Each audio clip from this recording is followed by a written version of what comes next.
What happens when you combine a race-swapped Buffy the Vampire Slayer with low-rent lesbian Twilight fanfiction? You get a Netflix series that's canceled after one season. First Kill.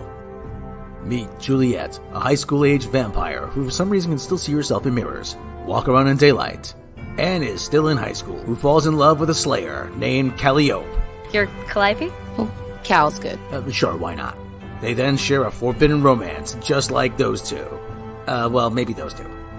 Watch them take on other vampires, werewolves that look like bad CGI from 1995, and make out in the unsexiest way possible.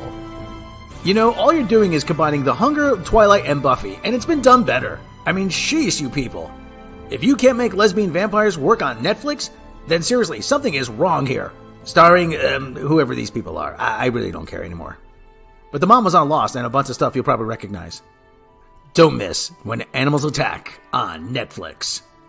Now all we do is sit back and wait for the Axel Braun version, which will be 10 times better, believe me.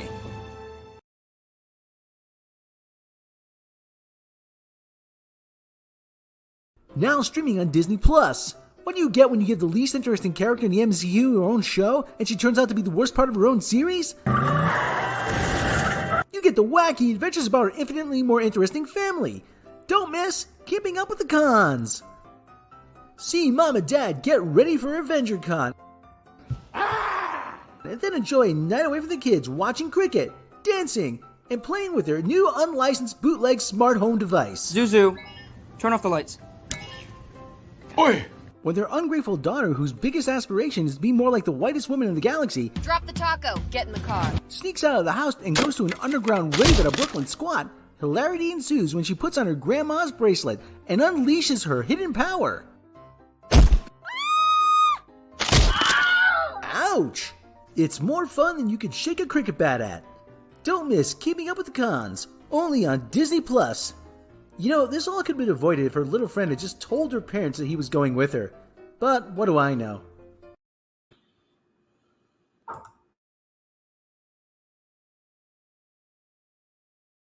She's a single female lawyer in the city, who happens to be the cousin of one of the most powerful Avengers. There's no competition for me because I'm the strongest, so it's just kind of like a different... Oh, yeah, she let her think that, but... No, not her. The other one. You know, the green guy. Now, after an accident, where they blatantly change her origin story to prevent her from being saved by a man, transforms her into the Jade Giantess, she'll remind you whose show this is in the first place. Just remember whose show this actually is. Yeah, like you were ever gonna let us forget it. She-Hulk. Meet Jennifer Walters, a high-powered LA lawyer who can't help questioning Captain America's sexual history. Obviously, Captain America was the first. Did you see that ass? Like, that ass? That is America's ass. Did not deserve to die a virgin. It's like... Gets sexually harassed outside a bar by a bunch of outdated male stereotypes. Just being friendly. Yeah, where you going? So what? You... Then wakes up in Mexico at Bruce Banner's tropical retreat, who then will take every opportunity to remind you how horrible it is to be a woman in the 21st century.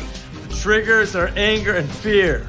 Those are like the baseline of any woman just existing. When incompetent men explain my own area of expertise to me, I can prove that's not the case. More smiles. Shh.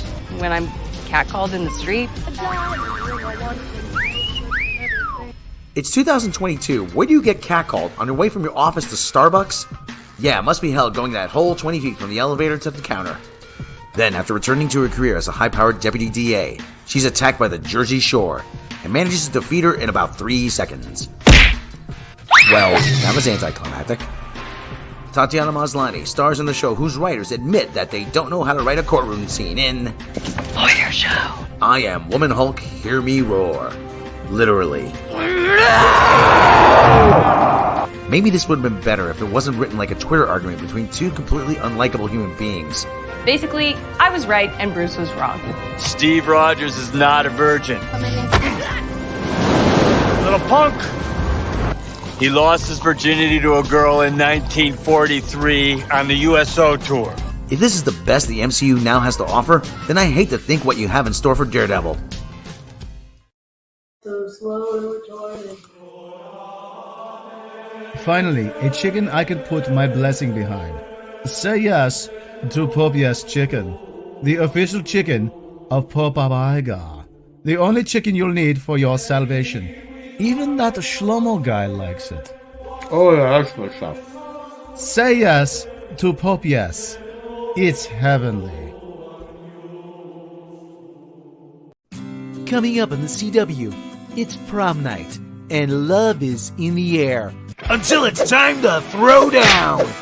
Sam and Miguel share a tender moment. But look who's crashing the party! Watch as young couples share a romantic dance. And fight! And dance fight! Be sure to watch an extra special episode of Kung Fu High Prom Night! Hey, buddy.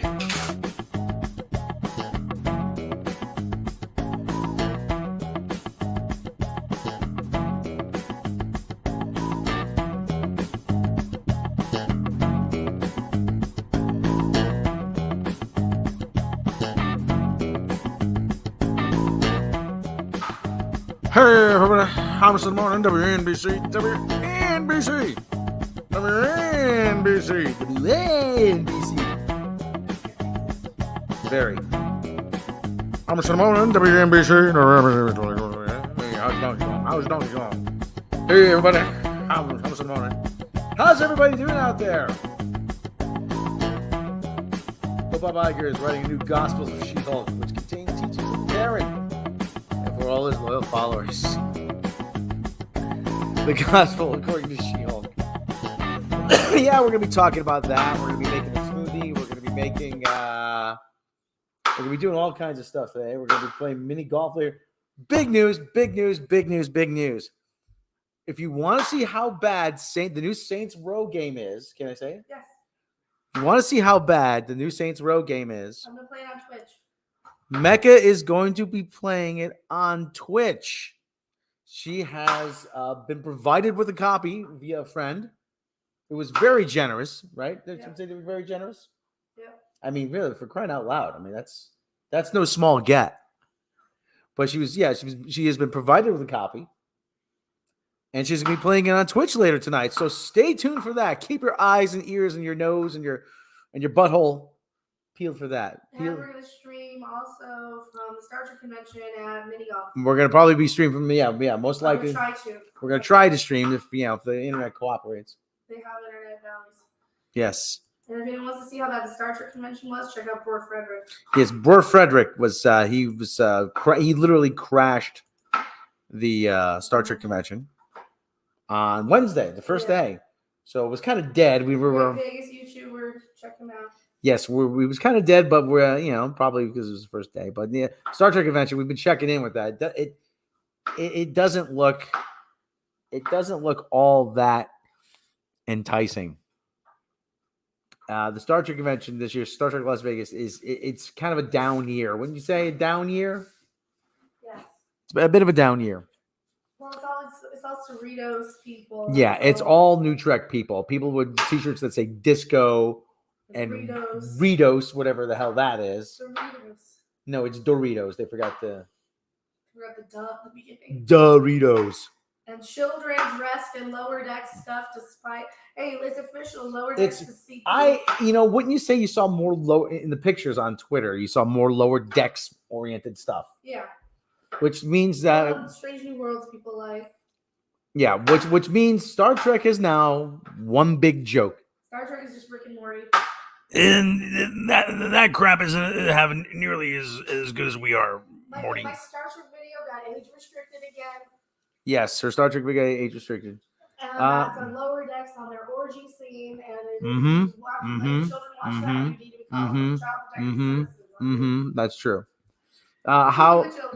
How are Larry Zabu and the Orange Cat? Orange Cat's good. Orange Cat's catching up on his 19 hours. The Orange Cat was very excited. He learned that there's squirrels here. And they're little. Well, okay, yeah. They're little squirrels, antelope squirrels. We have them at the taco place. Yes. Just a minute. So, where the heck is it? We've always been on the channel. Well, okay. Well, I'm not seeing it. Hold on. So these are the types of squirrels that are in this neck of the woods. I was mistaken for a chipmunk, but it is not a chipmunk. It's actually a variety of squirrel.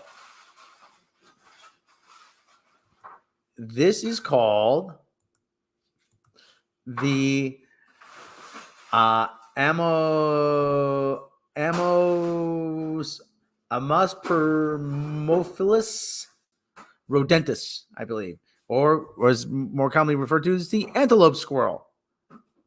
Well, yeah, it's kind of got like antelope-like markings. Yeah, okay. They live underground. They live in burrows because if they lived in trees, they'd probably explode from the heat. Hey, Black. Okay, let's take a look. Everybody, while we're marveling at the antelope squirrel. Yeah, it looks like a chipmunk, but it's actually an antelope. It's actually a squirrel.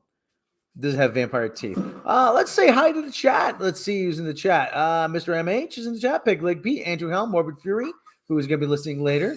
The Mad Pirate. A Gojira Star 5477. How you doing? The Importer. The Mad Pirate again. Tiki Mantis is in the chat. Andrew Helm. Donnie Pearson's in the chat. Everybody, how you doing on this? Black Phoenix 77. How you doing? Rezvan Mahanu is in the chat. I hope I pronounced that correctly. Cesario Japan's in chat. Senior Sticks is in the chat. Everybody, how you doing? It's sad how the Westgate has repurposed the Star Trek experience, not leaving Las Vegas. Showed it on his last live stream. Yeah, the Westgate. Yeah, the Westgate is the Elvis Hotel. The Westgate is the International knows the Hilton. Yes. And about 12 years ago, when I contemplated first going to Las Vegas, I was going to stay there, but I did not. So I went to, where did I go? I went to Norway instead, I believe. Anyway, Thomas S. is in the chat. How are you? Thomas S.? Everybody, how's it going? Okay, now we're going to make noise in the back. Now we have smoothies, and there's a smoothie in the making. There will be a smoothie before the show is over.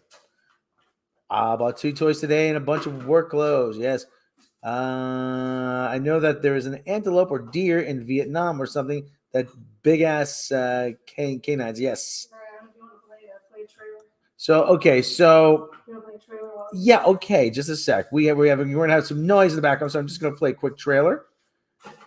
We're going to play the Superhero Smackdown trailer if I could find it.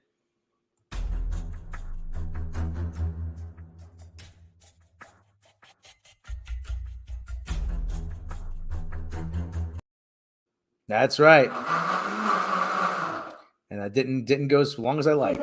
Feeling run down? Don't have the energy you used to? You want to put the zest back into your step? Then you need Superman Lizard Vitality. It's got everything you need to get your groove back. 100% guaranteed effective. Just look at what's done for me. And enter the code Universalist at checkout to get a free subspace shipping on your order. So don't delay. Get your 30-day supply for only $29.99 Quatloos. Don't be a tool of the Galactic World Order. Get yours now. Ah!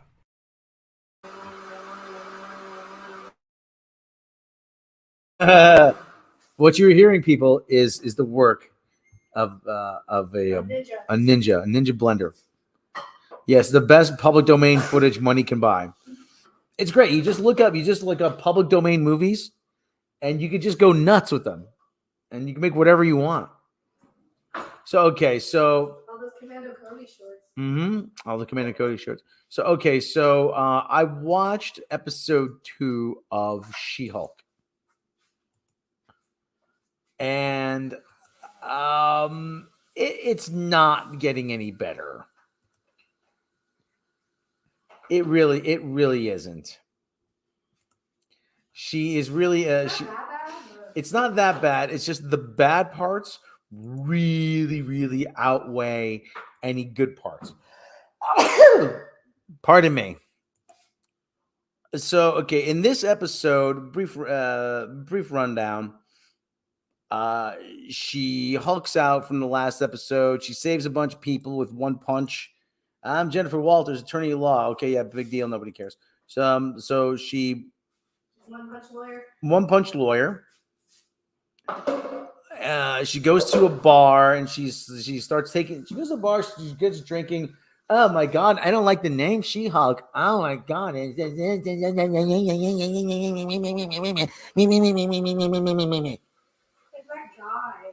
Oh my God, a man gave me the name She-Hulk. Oh, how dare you assume my pronouns? So, what would you prefer? They Hulk, them Hulk, Clown Hulk, Fiona Hulk, Duck Hulk, Fiona Hulk. How are you able to comprehend the reality from modern politics in She-Hulk? I'm gonna get to that. Okay, so she goes to a bar. She starts drinking. Everybody's by, woo, yay, yay, yay, yay! She-Hulk, you're so amazing! Yay, She-Hulk, you're so stunning and brave! Yay, yay, you're so stunning and brave! She-Hulk, yay, She-Hulk, we love you, we love you, we love you. And her boss comes over and said, "Yeah, you know what? You're fired because we can't have you punching out people in the middle of the courtroom." So, okay, she gets fired. Then she can't get another job because women. Because vagina. She goes home and she goes have dinner with her mom and dad. And I thought she was the only child in the comics. I thought Bruce was the only family she had. So naturally, they're giving her crap over this. Let me bring up that scene, the family dinner scene. Because it really there's one look that encapsulates how I feel about this series. And you know what? Mark Lynn-Baker is in it. He plays the dad. And you know what? He's actually really good in it. He's actually really good. Because they don't fall into the stereotype of the bumbling dad, of the aloof dad, the guy, the idiot dad. Which is kind of good, but at the same time, you're like, you know what? I feel bad for Mark Lynn-Baker. Oh God, I was on Perfect Strangers. I had a hit sitcom. Yeah, that Balky guy was an idiot, but yes, Cousin Larry's in it. Yeah, he asked about Hawkeye. Yeah. And again, but this comes back, and I'll get to this, and we're going to go over this scene. And again, this is part of the problem here. This really is. This is part of the problem with this show. Is this scene here, because they've said we want to show the parts of being a superhero you don't see. The parts I don't want to see though. Exactly. Nobody who wants to see this. Nobody. You're overthinking this. These are action movies. That's good smoothie. So anyway, it's about a 4-minute scene. So actually, he combines another one, but we're gonna just go here with actually. So, Hi, Jen. okay, here. You got fired. You got fired immediately. The day you got fired. Oh, you got fired. I'm working at Best Buy. You got fired. Not knocking, not shaming for working at Best Buy. It's it's an honest living, right? Bring it up. I said, don't bring it up. Why would I tell you to bring it up? Okay, so this she already feels. So there you go. There's Mark Lynn-Baker, who's actually best friends with Louis Black, believe it or not. Like complete crud. It's okay, Dad. So they went to drama school together. Fired, Yeah, but it's fine. Here is the nicest young man who works at the coffee shop that I go to. His name is Yusuf. Not is Yusuf. Of course, they have to make sure it's a diverse guy working at the coffee shop. Yeah. So she's starting to get aggravated. Set me up. No, he's much too young for you. No, he wants to be of course, a superhero. Yeah, I got fired. And Mark I told Lynn-Baker's him that my daughter there. was a superhero. He hadn't heard of you, but I gave him So they're all for diversity, but they're not above going to the whole Jewish mother stereotype. even though she's not Jewish. Number so that he could call you. So there's Mark Lindbaker. Like, what the hell did I get myself into? Dear God, this is terrible. For advice. Please stop giving my number out to strangers. Now, Jen, that Hawkeye guy, what happens to those arrows of his? I mean, now the right response is, what happens to those arrows would be, how should I know? I never met him. I've been a superhero for a week. Does he go around and collect them when he's like done? And the other thing too is like there's the whole scene in the bar where she says, "Oh, the Avengers, do they have health care? Do they have maternity leave?" I'm like, I'm pretty sure Tony Stark would take care of that. Hey, Tony, listen, I got to tell you something. I got myself knocked up. I'm not gonna be able to do this. It'd be a danger, be a liability. You guys. Oh yeah, don't worry, Jen. Take all the time you need. Don't worry. I'll take care of it. Seriously, you have she's knocking. First of all, she's knocking, making fun of billionaires being superhero, all adult narcissists and billionaires or adult orphans. Ha ha ha ha ha ha. But Tony Stark would be like the first one to say, yeah, Jen, don't worry about it. Don't worry about it. You need anything? You need a crib? You need anything? You need to take some time? You need to, yeah. Hey, don't worry, Jen. We're gonna have a gender reveal party for you. Don't worry. Is it early to presume their gender? Their gender might not be the one assigned at birth, Sanguine Links is in the chat. How you doing? Yeah, this is what happens when they get Disney Plus. The leader should be reintroduced, She-Hulk, so he can mansplain. Yeah, and they go right to Falcon didn't have any help from Stark or Potts. Well, Falcon was he was a veteran, Army veteran.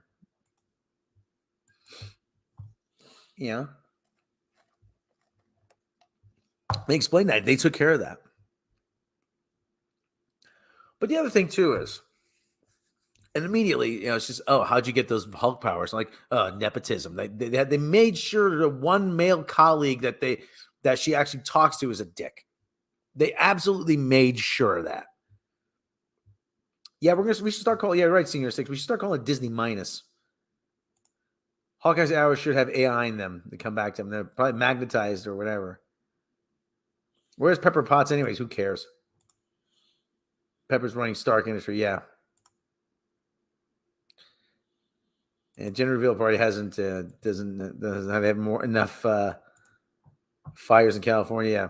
So anyway, but there's one look here, and we're getting into it. I'm just going to put this out there. Melanie is a stylist. She could help you. Let's get this hair more like She-Hulk. And they make her look like Marsha Clark too. So back to Hawkeye. There you go. There's the look. Those things lying around. Chunky highlight. There's the look.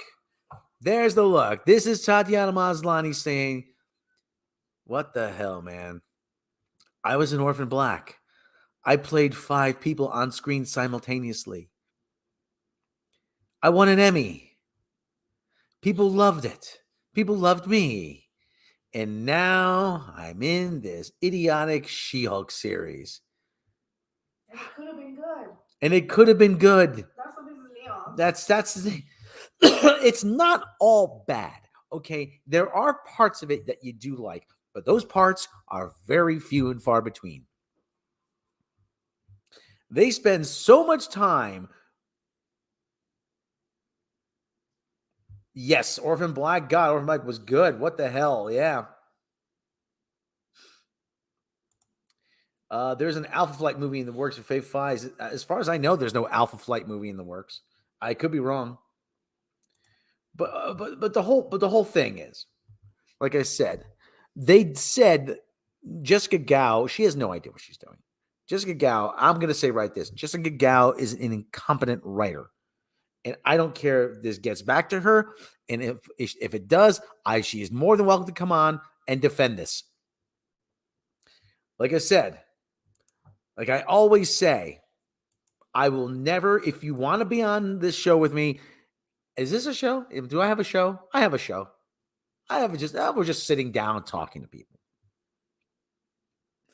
If anybody wants to come on this broadcast, narrowcast, broadcast, thincast, slimcast, if anybody wants to defend their work, I have an open door. I'm going to say right now, I have an open door policy. I'll be as fair as possible. And I will. That's the kitty. Kitty's complaining. You see, even the cat doesn't like it. That is good smoothie. As I've been trying to say, Jessica Gao, if you're out there, and you're probably not, but in the event you are, you have an open invitation to come on this slim cast, narrow cast, shady cast, slim shady cast. Or the real Slim Shady, please stand up. Tatiana Maslany, I know this isn't your fault. Okay? I do like your work, but this is terrible. As I've said, there are good parts, but they are far outweighed by the bad. If you want to defend your work, then please come on with me, and I will treat you with utmost fairness and respect as possible. But this just looks like it is written by people who really have no idea how to write. Because they fall back onto the same tropes, onto the same stereotypes. And the fact that they have to defend it by tearing down the audience just says to me, you know what? We don't believe in our work. We have no idea what we're doing, but you know what? We have to defend this by any means necessary. We have to cover for how bad we are at our jobs. Jessica Gao was a writer on Rick and Morty. She was. And you know what? I checked the Wikipedia entry, and she was criticized, and she went right back, oh, well, they just hated a woman being in the writer's room. She wrote one episode that was good, Pickle Rick, which she probably, I don't know, she probably got the idea from somewhere. Who knows? She wrote Pickle Rick. I don't know. She wrote Pickle Rick, which was a good episode. But you know what? Maybe that's it. Maybe that's all she was capable. She called it lightning in a bottle.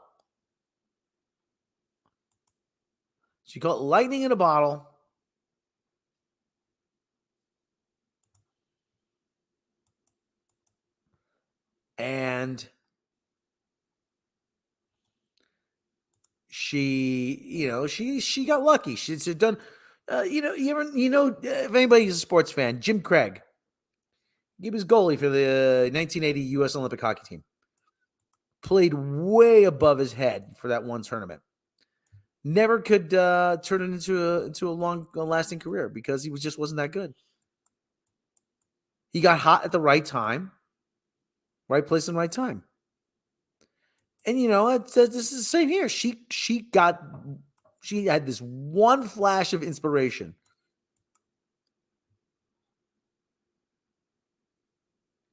And that's it. And now she's trying to parlay that into a career. And I don't think she's capable of it. You want to accuse me of attacking a woman? Fine, go ahead. I don't care. But you know what? The work speaks for itself. So anyway, Mark Lynn Baker, she calls, he goes, oh, come here. I need to talk to you in the garage. Oh, kiddo, hey, how you holding up? And she says, oh, geez, this is so unfair. And he's like, hey, you know what? You didn't destroy a city. It's not as bad as you think. You're going to get another job. So the guy that she was arguing against shows up in her bar. Says, hey, listen, I want to hire you. Okay, fine. We're starting a superhuman division at our law firm, and you'd be perfect. So she goes to the law firm, and she's walking through, which is where this scene was taken. And she's going, oh, geez, it's so unfair. I'm going to think about this. I didn't get the job based on my merit. Hey, however, you know what? There's an old saying, however you get your foot in the door, Once you get your foot in the door, then it's up to you to prove you can do it. And she sees a bunch of white guys in her conference room. But these dodos never had to go through this. Like, well, what makes you think they didn't? Oh, because they're straight white men. I'm like, oh, fuck off. Fuck off. Fuck the hell off. Yeah, Jessica Gao is one of those people who fail upwards. Yeah, she's very much, she may be the female equivalent of Alex Kurtzman. I know it's a bit harsh to say about her now, but she worked on Robot Chicken, but how much of that did she actually write? How much of the Pickle Rick episode did she actually write, do you think? Granted, somebody comes in, they credit her as right, but it goes around the writer's room. They all punch it up. That's pretty much how writer's room works. Somebody comes in with an idea, and they all work on it. That's good smoothie.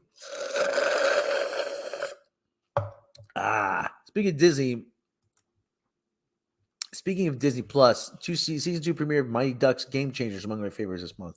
I have to tell you, I like the Mighty Ducks. Now, okay, but if you notice, okay, this is at the law office. I want you, everybody, I don't know if everybody can see this. Look at how poorly integrated this effect is in this shot. Take a look. This is probably, you could actually see there's a lot of like jagged lines around the outline.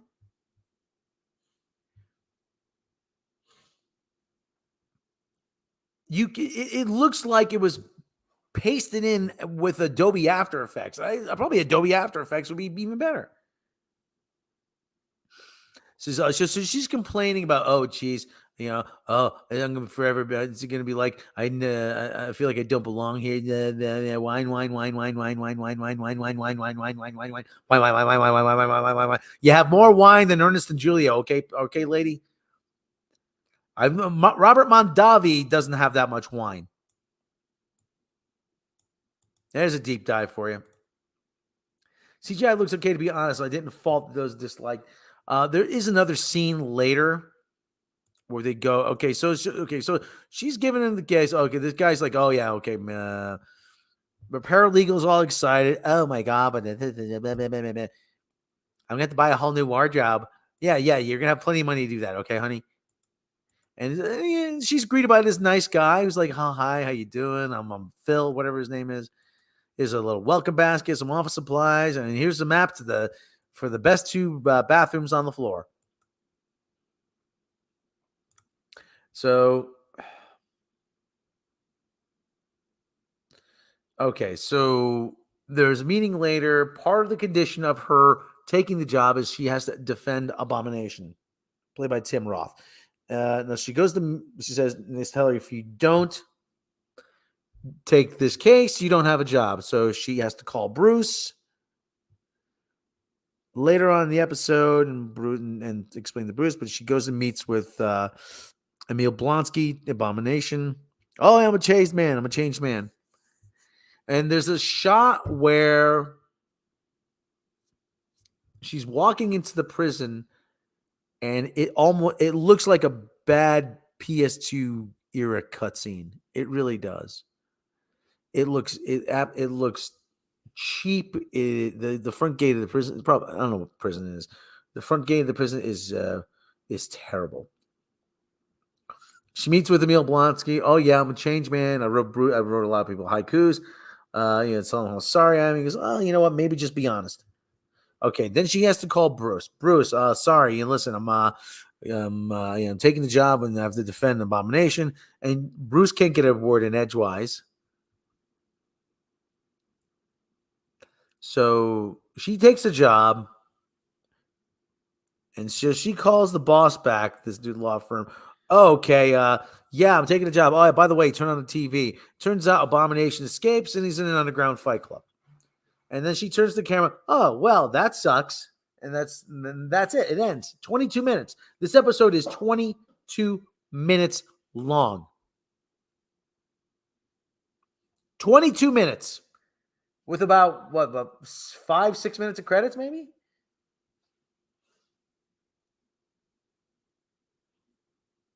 This is, it's apart from, okay, I will give it this one. It was fairly well paced. But at the same time, you're really just kind of eye rolling at all the stupid parts of it. Every time they have somebody mansplain, every time she mentions, anything remotely like sexist or whatever, all the social commentary. Getting back to she talks about student loans again. She talks about healthcare. She talks about maternity leave. Okay, yeah, we get it. It's tough being a woman. Okay, we get it. And all this show is so far. I know we're only 2 episodes in, but you know what this show is? This is just Jessica Gao and Kat Cora, whatever her name is, and Dana Schwartz listing their grievances.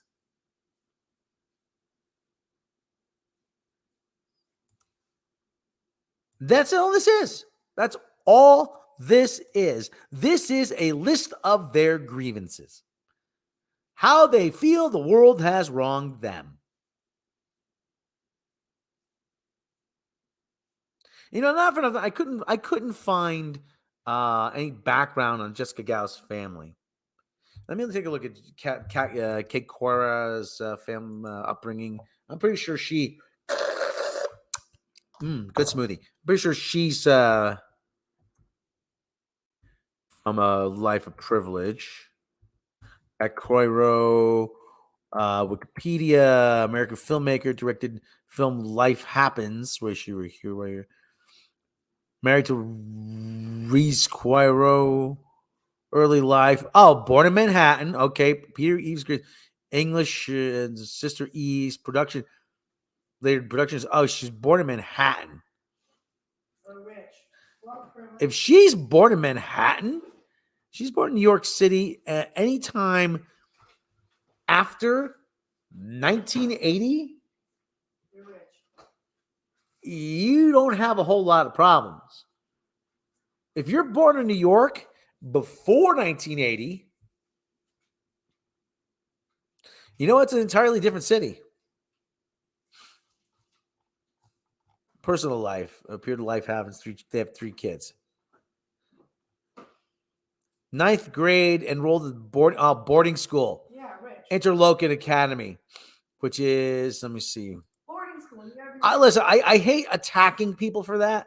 What's in Michigan, but they still had to pay thousands a year. They were rich enough to spend thousands a year to send her to boarding school. Interlochen Center for the Arts. This is a woman who, from wealth and privilege, boarding itself costs $70,000 a year. I guarantee you it costs more a year than most of us make. So these are people that come from privilege. And these are people that come from money that don't have a whole lot of problems, really. Nope. Dana Schwartz worked for Jared Kushner. She wrote a letter objecting to it, but she didn't quit. The Kushners are one of the wealthiest real estate families in New York. She's wealthy. She's wealthy from what I know. Yeah, her parents live in the Hamptons. She had to go home to the Hamptons during lockdown. Oh, poor baby. Again, yeah, the phone box. New York in the 70s was a very different place. I know. City was broke. There's a lot of crime. New York now is entirely, like I said, if you were born anytime after Ed Koch became mayor, then you have an entirely different experience in New York.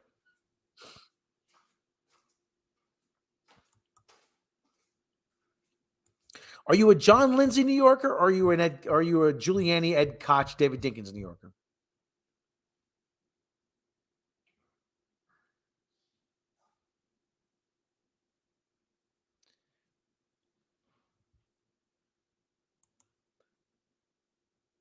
Yeah, New York was New York. You had to be tough to live in New York.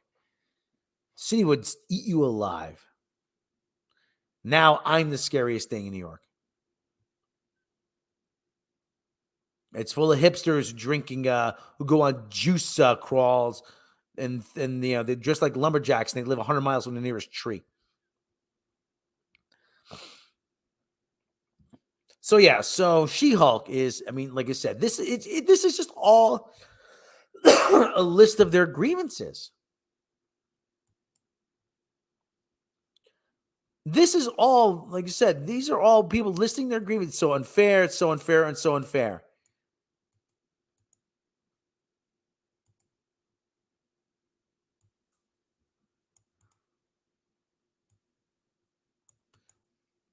You're not mad, you're not angry because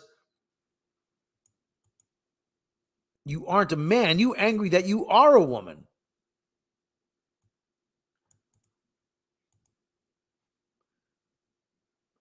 It's I wanted to be Jimmy Walker, New Yorker, would have been seeing Babe Ruth. Yeah, Jimmy Walker, Mayor Jimmy Walker.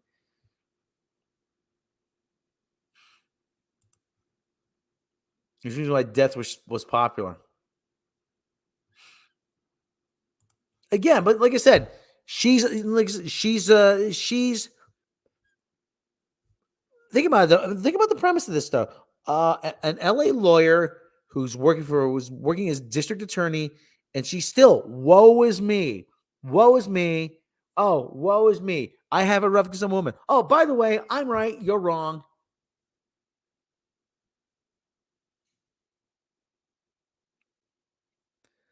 But again, this show's really, it's, dear God. I'm trying to go into this with an open mind. I really am. I'm trying to go into it with an open mind. I'm trying to see something in it. But you know what? I'm not. I'm trying to see something redeeming. I dread seeing Daredevil in this. I really am. I dread seeing Daredevil. Because all it says to me is you people are you're gonna make fun of him.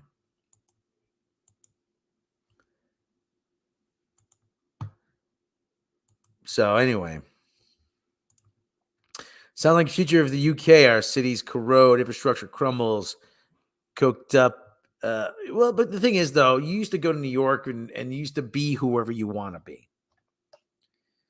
New York, people would come from all over the world, all over America, all over the world to New York and to be whatever they wanted to be. Didn't always work out for them.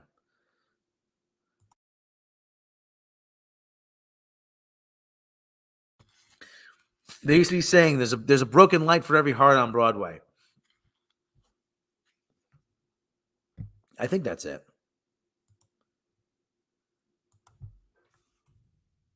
Let me see. Broken.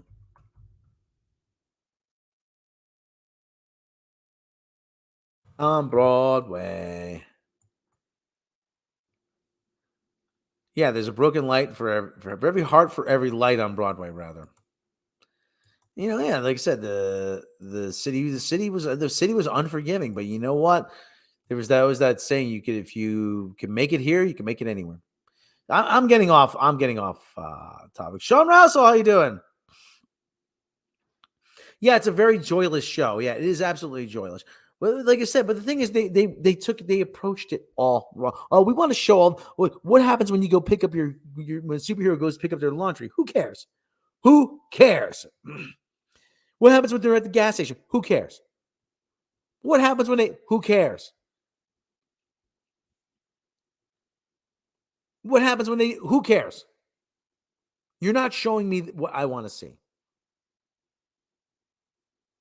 If I wanted the mundane stuff, I'd watch a Lifetime movie.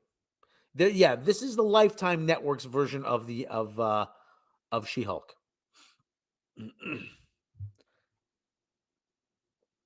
Hold on a second. This is a Lifetime movie of the week. This really is. This is a Lifetime movie of the week version of She-Hulk. Feelings in hallways, feelings at work, feelings, who cares? I don't see this getting any better. Do you see? I don't think this is going to get any better. Not if they can't stop the man bash and shit. I mean, like I said. Yeah, sometimes they deserve it because like the same people call them stat and shit. So anyway. All right. Well, okay. We are at 45 minutes in. I'm going to move on to the next story. So that's She-Hulk. I don't see this getting any better. The dodgy CGI, the questionable story choices. Steve Botham, yeah. Next on The View, She-Hulk tells us her struggles and oppression. Oh, I wouldn't doubt that they bring her on The View. I do not doubt that at all. Especially since it's owned by ABC. ABC is owned by Disney.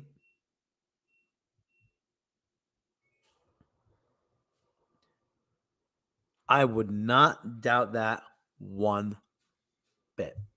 So anyways, She-Hulk, still not good. All right, well, I'm going to start to wrap things up here. Actually, this is a good story here. Sometimes you really do want to go where everybody knows your name. But what happens when that place is taken away from you? Well, you know what? You do your damnedest to bring it back.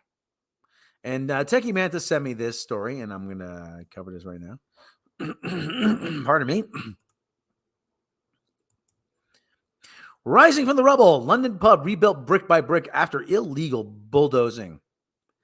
Carlton Tavern reopened 6 years after planning ruling that campaigners hope will prevent developers from demolishing other sites. Standing next to the rubble of the Carlton Tavern, its patrons thought that this was just another brazen example of developers skirting the law to turn their pub into profit. Bulldozers had sheared away a wall of the 1920s West London pub with its distinctive tiled signage to reveal the fully stocked bar and darts trophies still on display.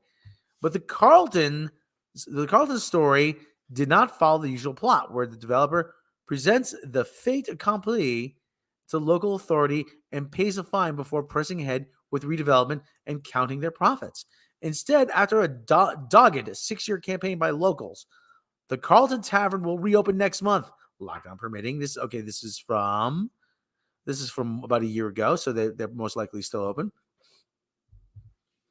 After the developers were ordered to rebuild the pub brick by brick, a ruling that pub campaigners say has set an extraordinary precedent. People said it was impossible. Polly Robertson, a leading member of... Oh, for fuck's sake.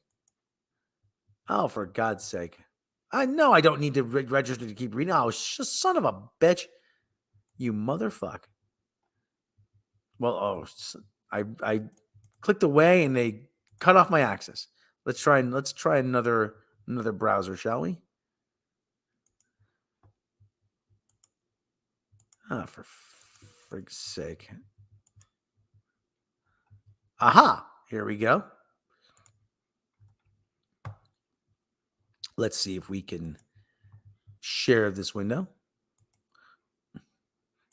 We'll do it live, people. We'll do it live. See, most times what would happen is that the pub. We tore a wall down. We got to tear the whole thing down now. Instead of people said it was impossible. Polly Robertson said, a leading member of the Rebuild the Carlton Tavern campaign. Many people said, Polly, it's not worth it. Nothing's going to happen. And I just thought, no, I'm not going to let it lie. Reopening comes on April 12th of April. I got to reverse it. The day that COVID restrictions are due to be lifted in England to let pubs and restaurants serve drinks and meals outdoors. It is a day that will be celebrated by England's 33,305 pubs, but none more keenly than at the Carlton in Maida Vale. The Carlton Tavern's last orders were in April 2015, after being denied planning permission to convert it into 10 flats, and 2 days before Historic England was due to recommend the pub be granted Grade 2 listing.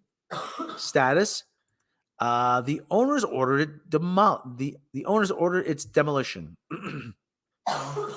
Robertson and 5,300 other locals, including several local councilors, mobilized to persuade Westminster Council to act. It ordered the owners, CTLX, to rebuild the Carlton brick by brick. A planning inquiry the following year confirmed the decision, ruling that the pub should be rebuilt in facsimile from the red bricks to the distinctive tiled pub name. They said it would be too difficult to do, but we had an answer for that, Robertson said. We had a suspicion before the demolition that they would do something, so we asked the Historic England to think about listing it. They took a plaster cast of every tile, they took pictures and documented everything. With nowhere left to turn, the developers started to rebuild. And to be fair to CTLX, they have done amazing work. It looks fantastic, although praise for demolishers only goes so far. I doubt they will be at the reopening. The community would eat them alive, she said. The Carlton Tavern's wooden doors, fittings, tiled signs are remarkably similar to the photographs taken before 2015. The new leaseholders are Tom Rees and Ben Martin, who set up homegrown pubs last year, and they are still putting the finishing touches to the fit out. Okay, that must be a colloquialism. Lots of parts of the bar and fireplace, the banister, have been reclaimed from the rubble, Rees said. The pub tells its story from half-broken fixtures that we've got. You can see bits of broken wood. It's not all perfect, which we really love because it gives character and charm to the building. Rees and Martin have restored the cellar, which will be stocked by local London brewers, including Camden Town Brewery, beer, 5 Points from Hackney, and the London Brewing Company, and Anspach and Hobday. Ben and I have been running pubs and restaurants for a long time, and we decided to set up our company. Rees said, I live locally and I knew about the pub. This has happened multiple times in different places, and there's never been a result like this. From the outside, you know what? And you know what? I'm glad that the pub was saved. And I'll tell you why in a momentarily. But this is what I always say. I mean, and there's a part, and this ties into Grand Theft Auto 5. One of the missions you have to do. From the outside, it seems like a totally mad thing to do, setting up a pub company during the middle of a pandemic. But from the inside, landlords have the upper hand with leaseholders forever. So this was an opportunity to level the playing field across the industry. The new Carlton will focus more on food, although Rees fights shy of the word gastropub. I hate gastropubs. I really do. I hate the whole every drink, every cocktail tells a story. I'm like, yeah, the only story I want to hear is the day after, man. Man, you were so drunk last night. We want it to be a great little boozer where you can come and have some pints of cask any day of the week. But we'll also have a nice dining out area in the back. We hope we could be everything to everyone. James Watson, the pub's protection advisor for the Campaign for Pubs, advised the Carlton's campaign. I never imagined that I would see a planning inspector or a developer to put back what he had just knocked down, to look exactly as it was. I thought the developer would get a slap on the wrist, a 6,000-pound fine. I was flabbergasted, and it was set an incredibly useful precedent. Other planning inspectors will remember it, and so will developers. Watson was involved in the campaign for legislation 2017 went some way to stopping pubs from being converted into shops under permitted development rules. Full planning permission is now required. Most developers tend to be slightly smarter than sending in the bulldozers, he said. The age-old trick is to take some tiles off the roof and let it rain in. The beams rot, it collapses, and they say to the council, this is a derelict site that needs to be rebuilt as flats. Yeah, it's what's called demolition by neglect. That's a very old tactic they use. The councils in Cambridge and London are questioning this method more and more, Watson said. They're challenging these Trojan horse attacks on pubs, where they say they're going to put a bike shed in the basement and a gym upstairs, and suddenly your pub space is just a lockup. We need other councils around the country to do the same, he said. Planning officers need to be wise to these tricks. Sorry, it was amended on March 23, 2021, because early version mistakenly quoted Robinson as to referring to the heritage. Okay, historic England. Okay, so anyway, so yeah, good on them. very good. And I'm always of the mindset that, and I envy those. Listen, I envy the UK. Okay, I really do. And here's why: because the pub in the UK is the center of everything. At least in my eyes, it is. The pub is it's where everybody meets. Everybody's on equal footing. Everybody could just relax, have a pint, and just kind of unwind and catch up with people. Hey, how are you? Hey, how's it going? Have a pint, Just you play some Conkers or whatever it is. What's the game with the phone box? What's the game with the coins? I've seen it in movies. You have the no. There's a specific game with coins. You knock them into the that they play in British pubs all the time. No, it's you have a table and you have coins and there's like points denoted. Shuffleboard. It's kind of like a shuffleboard. No, I swear to God, it's a big. They played it in a Hard Day's Night. They played it in a couple other games. Let me see, British pub game with coins. Let me see. Shove a penny. Quite literally, shove a penny. So, yeah. So yes, that's. But pardon me. But here's the thing, though. And somebody gave me hell about this, and I said about how sports writer Mike Francesa said on WFAN when he was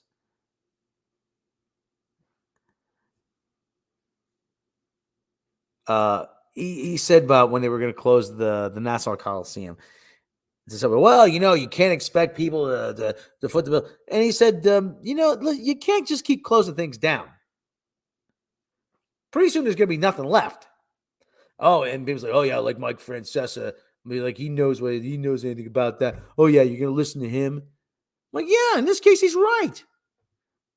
You need somewhere for people to go. And if it's if it's not the pub, it should be somewhere else. And there's this whole thing. And I hate laying this at millennials' feet. But the younger generation really doesn't have an appreciation for this yet. I think of all the people I met in bars and in pubs, speakeasies, or whatever. Some of those were actually great, lasting relationships. I met my best friend Jimmy in a bar, who sadly he's no longer with us. We were playing the quiz one night. He literally comes walking in off the street. And he's, hey, how you doing? Hey, he goes, what's going on? Well, we're playing the quiz. You want to play? Sure. We didn't know who this guy was. We played the quiz. He had a couple beers. We talked. Hey, what are you doing? Hey, I was just in the Air Force. Just got out a little while ago. Oh, cool. Yeah. Where are you living? I'm living out in the other end of town. Oh, okay, cool. Yeah, we won. We won some money. He says, hey, you can win money doing this? Sure. Yeah, absolutely. All right. I'll see you next week. Jimmy became one of my best friends that way. It's not the pub. It's not just the building. It's the people inside it. It's not the building. It's not the alcohol. The alcohol helps.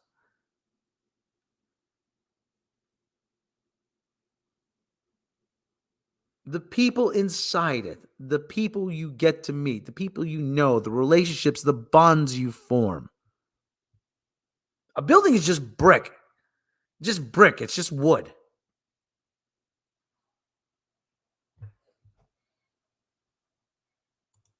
But there's something special. There really is. There's something really special about having a place you call your own, that you share with other people, that the bartender will have your drink ready for you. When you walk through the door, they say, hey, how you doing? Right, how's it going? And they'll just put the beer up on the bar.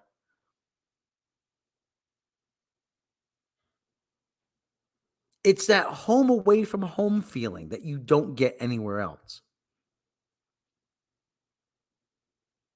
And for the people say, well, Rob, you're waxing nostalgic about this. It's not that important. I'm like, yeah, I think it is important. I really do think it is important. Because that's what the social network was. It was going to the bar.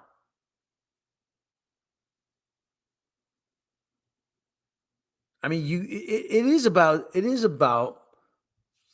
they call this social media. This isn't social media. This is about, this is, even though this is social media, this is removed from a lot of people. This is actually, you're still, regardless, you're still isolated at the end of the day.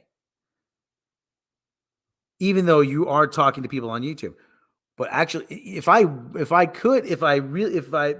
my druthers, if that's the right word, I would much prefer doing this show in a space with other people. I really would. I'm not talking about an audience. I'm talking about being around people. Because being around people is, at the end of the day, listen. What? That they do.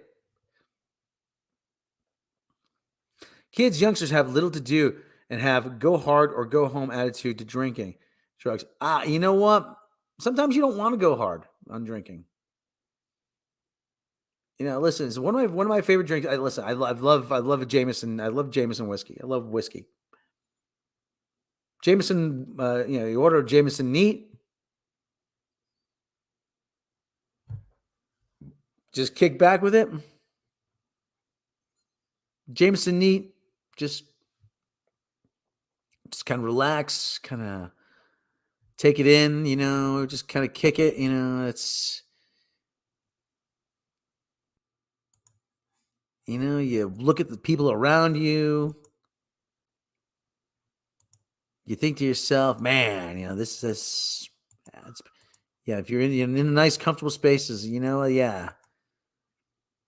yeah, this is where you start thinking, this is where I belong. It could be, that could be anywhere. I've been in bars from New York to Minneapolis, to London, to Copenhagen.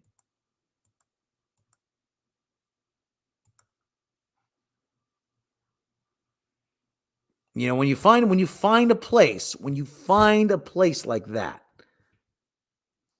you don't want to let that go. And you just, there's something about it that you could walk in. Even, listen, the bar I went to in Copenhagen, granted, it's probably a whole new staff there. But if I walked in there next week, I probably would feel just as home as I did there back a decade ago. And that's what's important. Yeah, it's annoying that we can only connect online and meet so many good people on here. Yeah, one might seem real. That is very true. Knowledge internet prior, yeah. First time I heard about the internet, I think it was like 1993. It was an episode of Seinfeld. Cheers, yeah, MH, yeah. So anyway, so that's where we are. The Carlton Pub saved. Hopefully, it's still in business. I'll knock back a pint there if I get to London. Like I said, you know what? It could be anywhere. It could be New York. It could be Chicago. It could be Minneapolis. It could be London, Copenhagen, Amsterdam. Could be anywhere.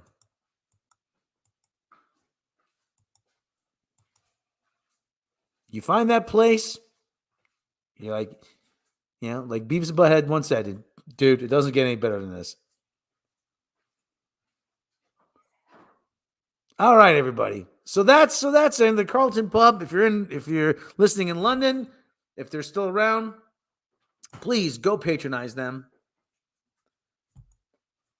Good, sounds like a bunch of good people involved with that, and we wish them the best.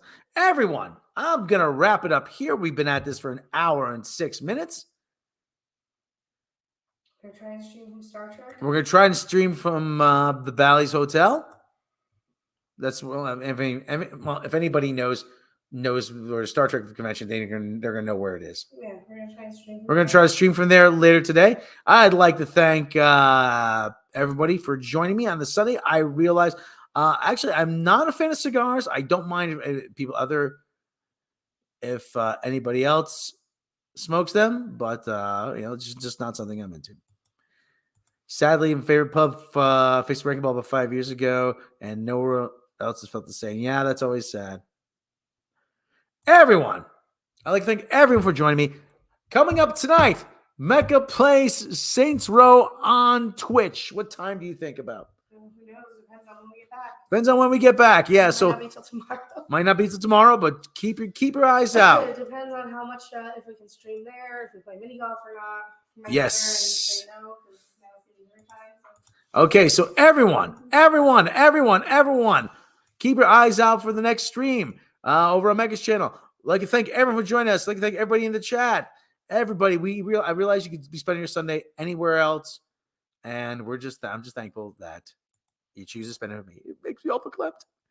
So everybody, have a good rest of your Sunday. Have a good rest of your evening. Have a good rest of your night. Have a good tomorrow. Have a good week. Everyone, stay safe out there. No drinking, no driving. And we will catch you next time.